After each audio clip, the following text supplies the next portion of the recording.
If you've never used the tidying advice of Marie Kondo, chances are pretty high that you know someone who has used her techniques to discard mounds of personal stuff. This week, Kondo launched her latest project, a book aimed at children.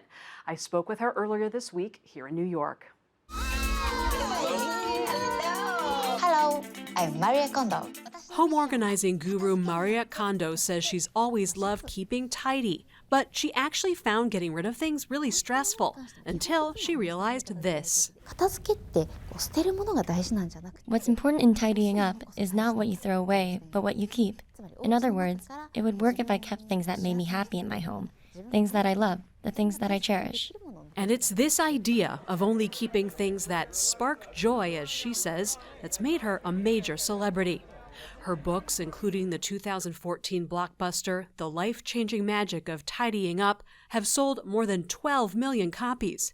She was named one of Time magazine's most influential people in 2015. And earlier this year, there was a hit television show on Netflix. That's tidying. In books, on TV, or in person, if you're lucky enough to be one of her actual clients, Kondo teaches her unique approach to keeping tidy. It's called the KonMari method. It's part practical, part spiritual. When Kondo enters a home, or in this case, the room in which we filmed her interview, she performs a short ritual to greet the space. It's like giving a small introduction about myself, or it could be gratitude for letting me be here today at this place. And then the tidying begins. There are 3 points in the KonMari method. The first is to organize by categories. Rather than tidy by room, Kondo advises clients and fans to gather every single book or item of clothing in one spot so they can see the totality of what they own. And the most important thing is that when you're tidying up by categories like that, keep only what sparks joy in you. And you have to actually pick it up and look at it. Is that right?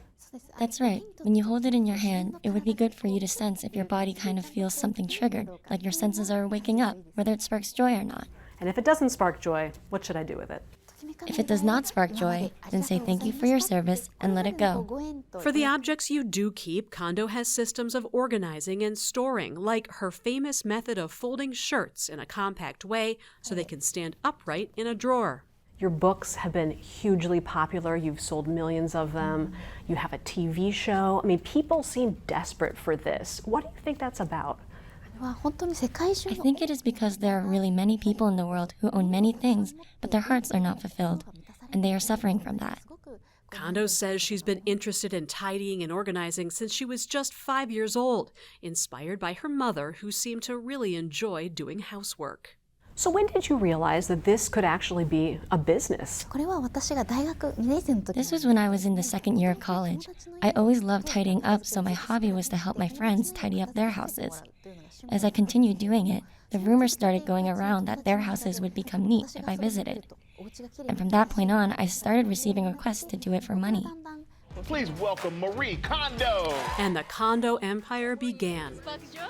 This week, Kondo released her first book for children called Kiki and Jax, The Life-Changing Magic of Friendship. It's a story about Jax the owl, who's called a sorter. Kiki the squirrel, she's, well, a little messy. Kiki misses playdates because she can't find her ball, then her swimsuit. At the end, Jax helps Kiki bring order to her life by sorting through all her stuff. The book even includes illustrations for kids on how to fold a shirt the KonMari way. Why write a children's book? Both of our daughters love to read, and they love to implement what they've just read. When I saw them do that, I thought, it would be nice if you could learn tidying up in a fun manner from a picture book. Kondo says she believes children as young as 1, yes 1, can start to learn her methods. Now, I know that my 3-year-old is going to say yes to every single thing. He loves all of his toys. So how do you explain to a child so young that we can't keep everything? If that's the case, I think it's very important to verbally explain to a child that the space in your house is limited, and this is the storage place where you can put your toys right now. Another Kondo tip: rather than asking your child if an item sparks joy, ask them to order their toys according to what they like best. Then eliminate their least favorite items. So for me, what's most important about this book is that it teaches children that tidying can be so much fun. You tend to think of tidying up as something you must do, something burdensome. But you can learn to cherish your belongings even more, and I hope that even small children can learn such things. I'm done. Done.